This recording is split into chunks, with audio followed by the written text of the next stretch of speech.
Denver Broncos, Mile High View, no commercials, no bullshit. Covering your Walmart Generals. You know, we thought we wouldn't have to do anything until at least next week. Doing our season opening, I don't know what you call a take on the Walmart Generals, but they had to go and do Walmart General things. Um,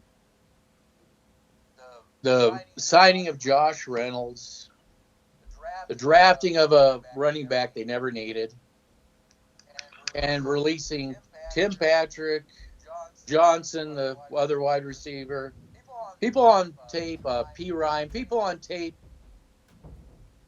You know, let's start first with the running back room. Look, as critical as we are of the Walmart Generals, believe it or not, we do actually credit them with some player personnel that they had. We thought they had a decent running back room. We were the people that when they got rid of the fullback position, back with Shermer, and I think later with the Hackett era, but which he didn't. This was all front office running that stuff. Everybody laughed, ha ha. You don't need halfbacks. It's the new NFL. All this nonsense. Sean Payton brought back the halfbacks, and we've liked the halfbacks they've had. We liked P. Ryan. We thought they had a solid running back room. But now they had Williams had an injury, but he's it takes about the time he is right now to get back on track from that type of injury. So we even didn't like Williams in the pick, but he instead of bouncing and running out, which he did in college, he was able to run between the tackles because we had Munchak, we had people that knew how to develop his running to style the way it should have been. They got rid of all those people, so they go ahead and get a guy from Notre Dame, and from the tape, it doesn't look good. It's definitely, even against the scrubs, it doesn't look all that good. So what do? They get rid of P. Ryan. And I just want to say this. This is all part of this so-called cultural change, right? Am I correct that this is a part of this? Oh, wait a minute. It's not, is it? This so-called cultural change. And you want to explain, talk about this nonsense we've been hearing about culture of change and going back to the draft, which you had live. Can you just go from the draft and just recently what transpired, which just shows it's the same old thing that you've had for 9 years? Well, when I did a live stream with the draft, I basically forecasted the picks that were coming down the pipe for the Walmart Generals because why? Because they predetermined and there's a track record of players and positions that they have continuously targeted over the past 8-9 years with this inept front office, inept scouting department, so on and so forth, in my personal opinion. Um, does the P. Ryan, Patrick, and Brandon Johnson releases and Jalen Virgil releases surprise me? No, because this organization is into killing players that are actually beneficial for the organization. I thought P. Ryan, uh, I thought P. Ryan was a solid backup running back, especially in goal line situations. When they were doing a lot of I formations, power formations, 12 personnel formations. And again, Walmart General fans aren't going to care what I just said there, but he was really beneficial to what their goal line situation was, in my personal opinion. So the running back room, I thought the running back room was a very solid unit. I thought it was one of the better units, probably the best unit on the team with Williams, the guy McLaughlin, who I said last year was going to be the Alvin Kamara of this running back room. I was the only person that said that out there. So you really had the point I'm trying to make is you had a good three-headed monster at running back. You had Williams, you had P. Ryan, and you had McLaughlin. Now you're turning around and now you're dealing with Estime, who, again, going back to the All-22 film at college, this guy is more of he's a power back, but it's more of a his technique isn't the greatest in my personal opinion when it comes to the running game. But again, I don't understand why you went out and got a running back when your running back room was the strength of your offense last year. It makes absolutely no sense to me. To anybody other team, it wouldn't either, but it does to the Walmart Generals. It does to the Walmart Generals. Yeah, they just gotta do this stuff. And I think why would my biggest thing is Josh Reynolds. I lamented on that because now we conceded that as a blocking he was because nobody could block, and we got to get Tim Patrick back out there. Although the guy they released, Johnson, he could block, right? He was one of the few that could block on that. And again, I'm not sure. Vele, is he a blocking kind of guy? I don't. Vele from Utah. Yeah, is he a blocking kind of wide receiver? He's more of a possession red zone type receiver. But how's his blocking? How's his blocking? Not great. Yeah, so we're back. We're trending again with, and I thought Patrick could be, a better blocker than what they've had. But I want to go back to Reynolds.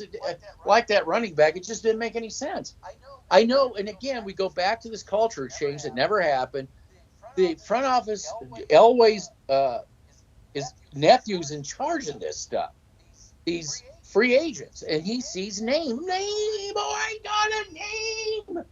Yeah, Josh Reynolds is a name. What we had Mark Schlereth on a talk show where the host actually was telling the truth, telling it like it is. The Broncos do not have very good player personnel on their team, and Mark Schlereth, he goes, name some names. He goes, well, they're names in our mind. Yes, and then you're saying nobody's picked other than Jerry Drops-A-Doodle Judy, which I actually should go back and look at the All 22 and see what kind of an impact. He's like one of the top paid. That's just it. It's also an NFL thing. But leave it to the Cleveland Browns, of course. What the hell did Jerry Judy do to earn a top receiver job in the NFL? He sucked. You had multiple opportunities, and I want to talk about the Tim Patrick release, if you don't mind, real quick, Chopped Liver. Okay.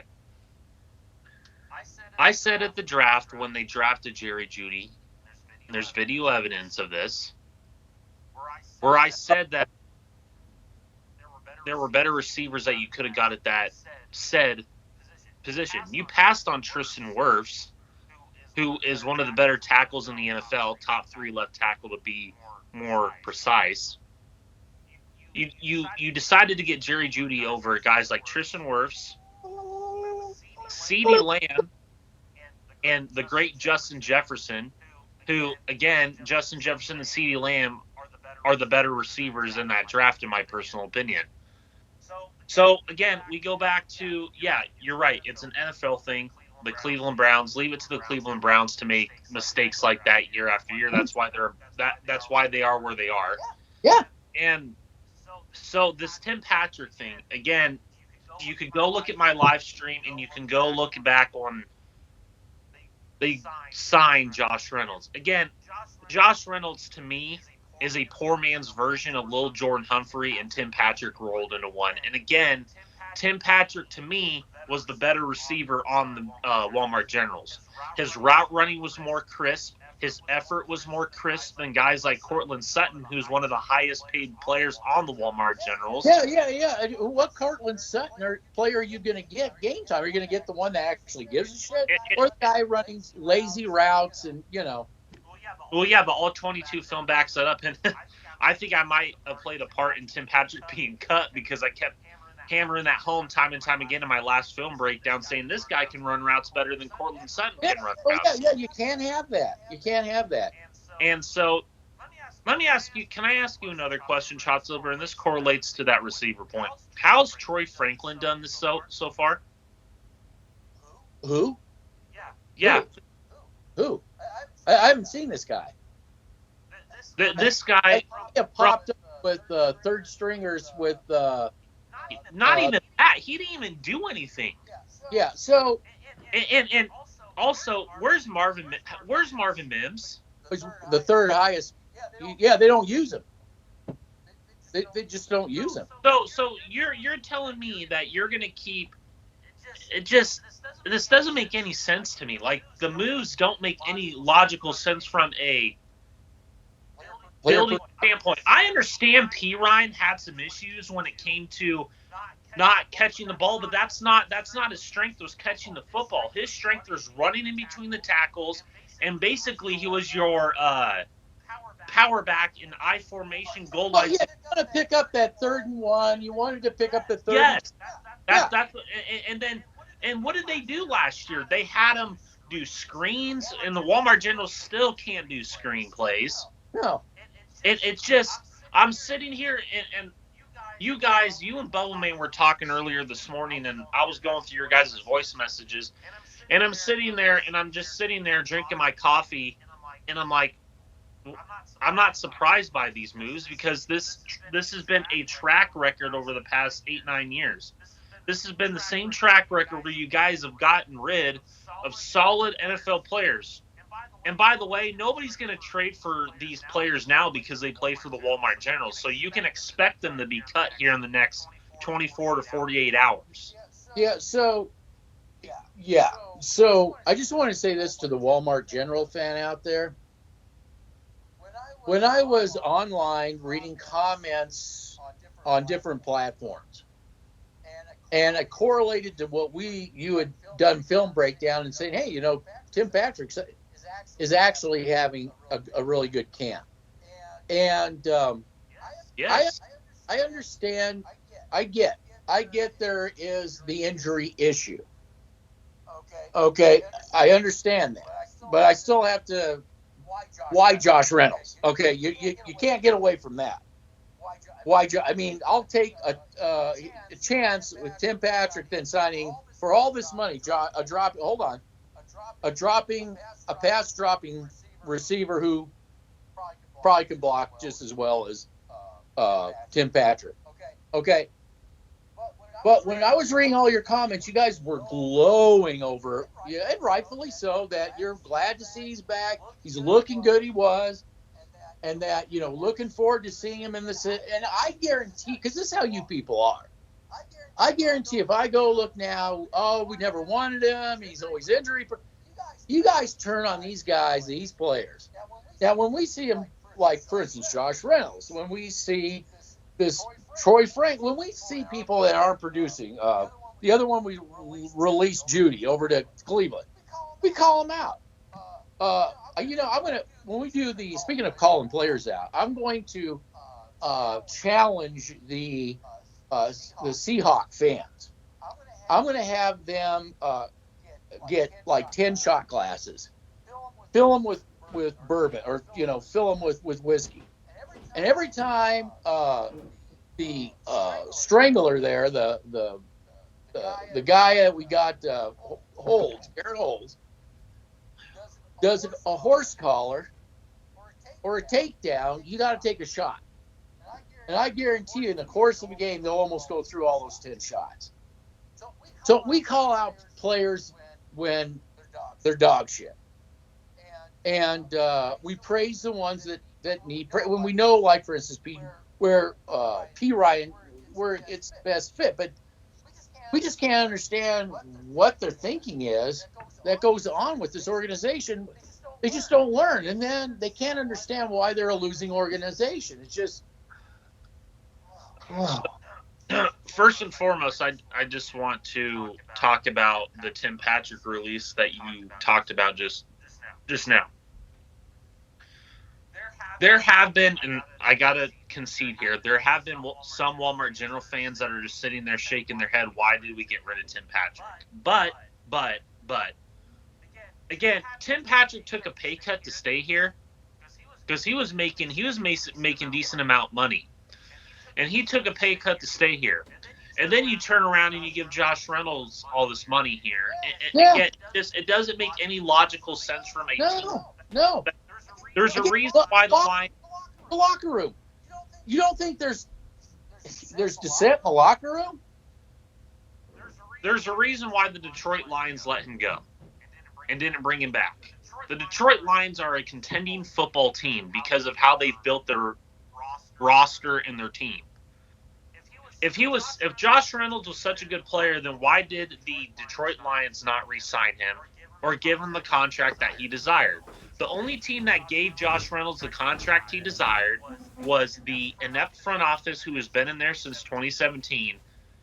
Brian Stark, all these people that are in there, they gave him that money. Yeah. And so the Perine thing also doesn't make any sense because then if you were, why the heck did you bring Perine in to begin with? First and foremost, if you were going to go draft her, why didn't you do it last year? Well, this is the thing: is why did you bring him in? What again? Like they do with everybody. Why did you bring him in and not use him the way that any of the other successful teams would have used him? Can I ask you, when that 5-game winning streak, how are they using Perine? Well, the way sorry, let me rephrase that. Because to talk about what you're saying, that Mirage 5-game winning streak, how are they using Shamichael Perine? Were they having him catch balls out of the backfield, or are they using him in I formations and goal line situations?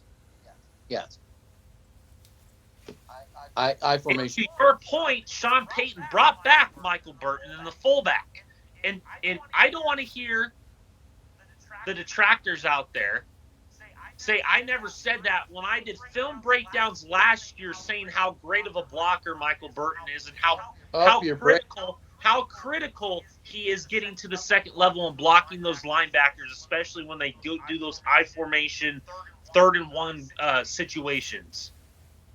I don't want to hear anybody say that because I have said that Michael Burton is a damn good football player.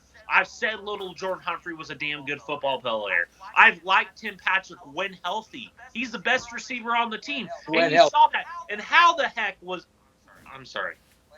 How was Tim Patrick – or my gosh dang, sorry. How was Sean Payton using Tim Patrick, especially when Bo Nix is on the field?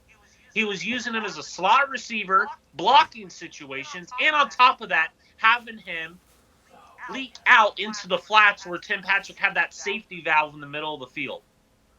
Yeah, well, you're going to see that, but now you're going to see it with these other guys. Yeah, with Troy Franklin and Josh Reynolds, who are prone to dropping the football. Well, Josh Reynolds certainly isn't exhibited that during the. Troy Franklin, he's been doing it at camp. He was doing it at Oregon. You know, I don't know what the Detroit receiver situation is that they Axe gave Reynolds the axe, but I wonder, you know, if Patrick would be a good fit for the Lions. Who? Tim Patrick. Oh yeah, I think he would fit very well up there in my personal. I just don't know what their situation is. Oh, I think he would fit. He would fit well. Yeah, he would fit well with the Lions. I think. You pair him with Amari St. Brown. Man, that's a good solid number 2. If he can stay healthy, yeah. If he can stay healthy. Correct. Yes. So yeah. So anyway, I just get sick and tired of hearing about the cultural change, and that's the part that really gets me. I just see more of the same. I just see more of the same all the time. By the way, you are freezing off and on. Okay. Just so you know, you're freezing. I'm on Wi-Fi, so hopefully I'm not. So anyway, we had to do a film because it's just the same old thing, and it even the Kool-Aid drinking Walmart General fan, I guess, some of them are like, what? Yeah. How long has this been going on? Well, clueless Walmart General fan saying, what? Here's where I have to concede on this point. At least the Tim Patrick, you know, it's receivers. You know, if it was an offensive lineman or a defensive lineman or a linebacker, they wouldn't really care that much.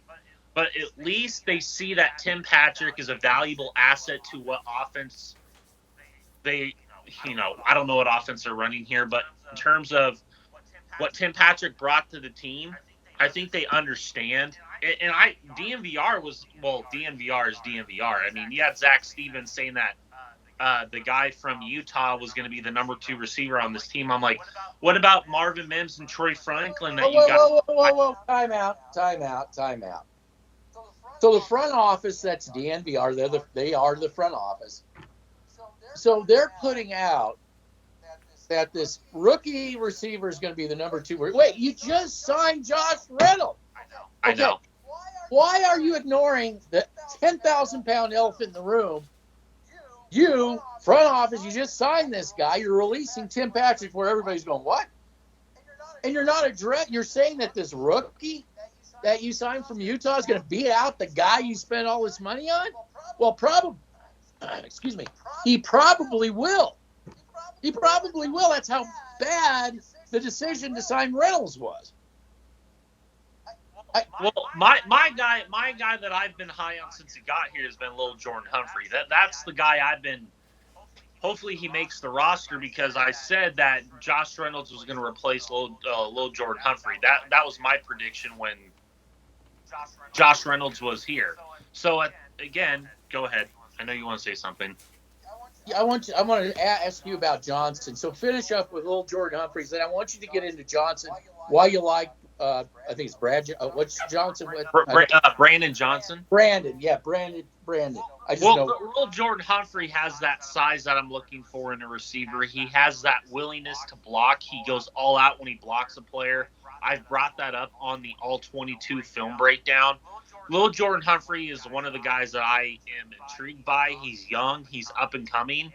And every time he's on the field, he makes a block that springboards somebody else when it comes to the running game or the receiving game. So he's a valuable asset to and again, you've brought this up time and time again with the Sean Payton offense. He values more of those tight ends and those big body type of players that can block out on the perimeter. So, okay, I want you to talk about Brandon Johnson. I really want you to talk about him. I thought Brandon Johnson is going to be another one, more of the Trinity Benson types. He's young, up and coming. You could have developed him, could have kept him in your system or whatever system you're trying to run here. They're system this or system that every year. It just, I don't know. It's probably best for Brandon Johnson if he got cut and to maybe go somewhere else. That's without saying. But when I saw Brandon Johnson, I've never seen him do anything wrong. Everything he contributed every time he went out there. Correct. And what do you get for doing that? You get a cut from a rookie that they draft. It's just again. Why did you draft so many receivers? I know. And why did you draft undersized edges? Again, the guy gets injured. It just never stops with this organization that thinks they know, they have it all figured out, and it just bites them in the ass year after year after year. And now what they've done, they've turned this quarterback into Brady, Mahomes. This guy's got to live up to this huge PR bullshit they created. Having him play 2s and 3s, okay, yeah, it's like college all over again, especially, Green Bay with their thumb up their ass. And all of a sudden, it sure is funny. Green Bay the next week figured out how to play again. And that's going to segue us when we'll do it next week. We'll do the 2024 Denver Bronco Walmart General season. Which team is going to fold just so that they can advance, right? So anyway, that's kind of where I am with this. Business as usual. Walmart Generals as usual. The trust as usual, But anyway, what do you think about drafting all those receivers? I mean, did you really need to? Well, it doesn't surprise me because it's the Walmart Generals and it's been their track record for 8-9 years. I mean, the obsession with receivers, the obsession with edges, it is, again,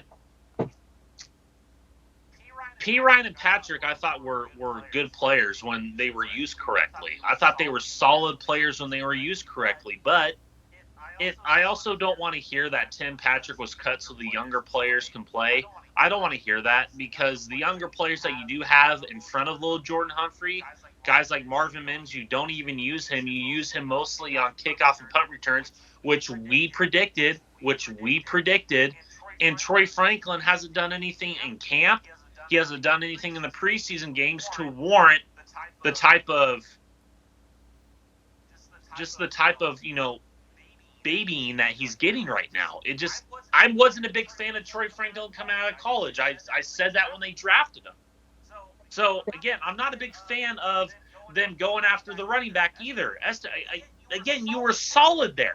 You were solid at the back end of the roster with Brandon Johnson, Jalen Virgil, Lil Jordan Humphrey. You had some guys there. Sort of. I just want to end with this. You can say sort of, but I thought they were fine. I'm talking about the wide receiver room in general. I'm talking the back end of the receiving room, not the front end. Okay, good point. Because I want to bring up the Colt game, the only game we saw them playing starters. We actually have video evidence of what they did with a semi-serviceable defense with the Colts. How did these receivers do against the Colts? First string defense. There was no separation at all. No separate. You went play after play after play after play. It's like none of these guys, you could see it. I mean, you were saying it, but you didn't have to say it because you could see it. And they can't understand why we're just like, you realize if these teams you're going to play don't have major injuries with starters, turn the ball, play uncharacteristic, and give the ball up more times than you do the whole season. That one game they play the Walmart Generals, playing uncharacteristic. Then all of a sudden they learn how to play football again. If they actually just play a boilerplate game, they're in trouble.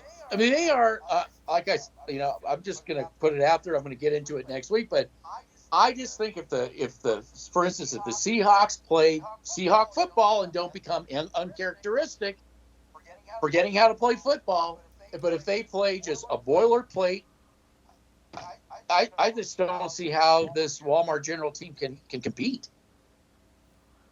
They should be able to slice and dice that defense with no trouble at all with Metcalf and their other star receiver they got there. I mean, they had Cleveland that has a decent defensive line. They were getting after him, what's his face, the quarterback, and he was completing the passes that they were making, separation and able to get the job done. But I just don't see that I just don't see the Walmart Generals being able to keep up with that. I just don't. Again, I got to go watch the film on that Cleveland Browns game. I haven't had a chance to. I will do that here in the next couple days, and then next week I will give you my answer on that. Again, well, I mean, how did he perfectly be honest with you, Todd? Did Metcalf have any trouble with PS2? Did he have any?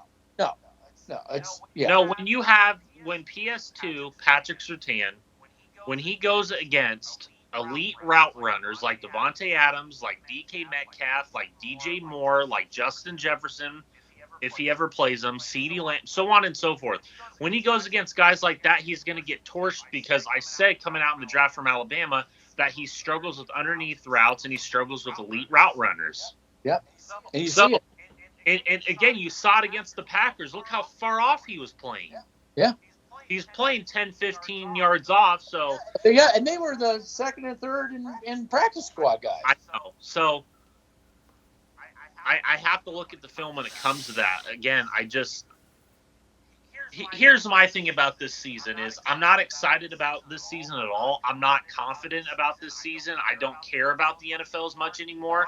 No, I understand where you guys are coming from. You guys want to see characteristic football, but I just don't think you're going to get that from these teams this year because of what we've seen over the past 2, 3, 4 years with the NFL in general. I'm looking forward to more of the college game, Nebraska. I'm looking forward to that. North Dakota State, teams like that, because they actually let them play football and they're not uncharacteristic either. So I'm more focused on college football this year than I am the NFL because the Walmart Generals, until they get rid of that front office, until they actually blow it up. Then you got the problem that the NFL is its own issue too. It's just I just again I'm not excited. I'm not excited to watch the first game of the season between the Chiefs and that whole kickoff thing is just leaving it's neutered. I'm really getting people on it. It's horrific. It just takes away from the game. And you know what's sad too? You know what's sad, Chalk, delivered directly to your point, and I'm sorry to interrupt you. But what's sad is we have people and former players and former coaches defending it. That's the sad part to me. Because I used to love watching the NFL, man. I used to wake up every Sunday morning when I was in middle school, high school, whatever, wanting to watch. I wanted to watch, the NFL. I wanted to watch Ray Lewis. I wanted to watch Patrick Willis, Brian Dawkins, all those players back in the day. I wanted to see the the Denver Broncos under Pat Bowlen going against the Raiders and whooping that fucking ass. Yeah, but you don't get that anymore. No, I mean, I'm just expecting that the next thing will be the punting. They'll neuter that too. So it's just becoming they're promoting flag and all this I sent you directly correlated to your point. I was watching Georgia Tech and Florida State in Ireland, and I saw a guy absolutely tackle a guy the right way on a punt return, and he just nailed the guy. I mean, that looked like Terrell Davis back in Japan nailing the dude. Yeah. Did they call a flag? No, you got to throw a flag on that. They didn't throw a flag. Yeah, no, that's why the NFL. That's why I want to watch college football more. Yeah, I'm just hoping that college football they don't secede to this pussification shit. It's just getting out of control. And they don't. The NFL doesn't care. They're going after Taylor Swift fans. They're going after people who will virtue signal. Walmart General fans are a prime example. Doesn't matter how good or bad the team is. Just throw a bunch of PR at them. Let them virtue signal all over the place. And when they're made out to be the suckers that they are, they'll line up again, be lied to again, and start virtue signaling again. And that's all they care about. Social media tweets, my players who, I've got a contract. I can't get hit like that. Are you kidding me? The Players Association says so. So I'm just, they're grifters. They're grifting. So they're paid. We all know. We've seen comments that aren't paid for, and a lot of people don't like it. We're not just on an island here. There's a lot of people that don't like. But you know what? When I started this channel back after the Case Keenum debacle, yep, I had a lot of people say, you're right, but the NFL, and a lot of people, we've walked away. A lot of people walked away back then, and maybe they saw the numbers go down back then, and they figure they have to reinvent and just get a whole different. People I don't even understand the game, but they're into virtue signaling, Yep. Mindlessly. So I think that's the NFL. So I can't blame you for wanting to watch college until they destroy that. I mean, like I said, I've had high school coaches tell me that they're already trying to neuter high school football too. Matter of fact, the kid I was talking to, my daughter's team won state, and I talked to the linebacker. I think he was a linebacker. Yes. And he said that, they do old school type football, those techniques and everything. But again, Dave Logan's team, they already had their college gifts given to them. They didn't care about playing the game because they already had their shoe in at whatever college they were going to, so they just got in and out. So that's kind of how the NFL to me is now. They got their contracts. They're putting a show together. I mean, look at the Super Bowl. To me, that's more of an indictment on Dave Logan and that high school, whatever that high school is, because again, you're just babying your players. Oh, you already got your college stuff, so now you don't even have to try Well, hard in the you got championship parents game. now, helicopter parents coming in. You give them a one of those helmets like you saw the special kids on the playground, their helicopter mother hanging around, Look, it's just getting neutered. It's the society is gone down the tubes too. Nobody can stand up for anything anymore. It's just, they're falling for everything. So, Well, I mean that's a part of my issue with these Walmart General fans and people in general these days. I mean, to be perfectly honest with you, I get called an idiot. I get called a conspiracy theorist. I get called all the names under the sun every single day with the job I have, with doing this, with Chop the Liver, 4 channels taken down, doing my film breakdowns, having other content creators take a clip out of my film breakdown and call me an idiot. I don't know anything. You suck. This, that, and the third. But I get called that every day. So I'm used to that. oh, I'm and the used to threats, that. yeah, threats, yeah. Because, well, again, They can threat. They threat. fear what I do because they don't do it. They don't do the all 22 Well, film no, it's easy breakdown. to sit here and mindlessly cheer a bunch Correct. of garbage. So Correct. that's just the way it is. And then they're like, how did this happen? How was it, Russell Wilson? How is it you were supposed to go to 3 to 5 Super Bowls minimum? I don't get it. I don't. Chop the Liver, here on out, I'm not explaining myself to Walmart General fans. If you can't figure out why that happened, then there's no hope for there's no help. It was all Russell Wilson's fault. We didn't want Then him. blame Russell Wilson. Then blame Russell Wilson. Yeah, we didn't want him. Blame him. Even though 30 seconds ago we were saying he's going to take us to the Super Bowl, but we didn't want to. I'm done with it. I'm done with it. I don't engage. You can even look on his channel. I don't even engage with those people anymore. I know. Because it's just talking to a brick wall. It's talking down a freaking drain where they're not going to hear you. It's like talking to a toxic barrel. Correct. Yeah, it's like talking to it's like talking to it's talking to a regular DUI that I pull over on a consistent basis and they don't think they did anything wrong. Oh, drinking and driving isn't bad for you. Why are you taking me to jail? Well, you blew over a .1 whatever.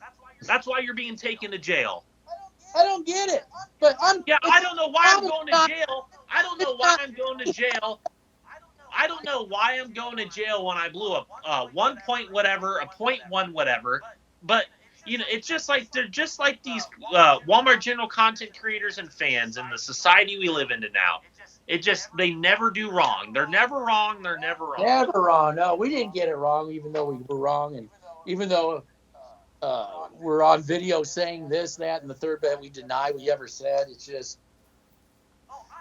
Our stuff is up. I snuck meth into jail. Oh, I did nothing wrong.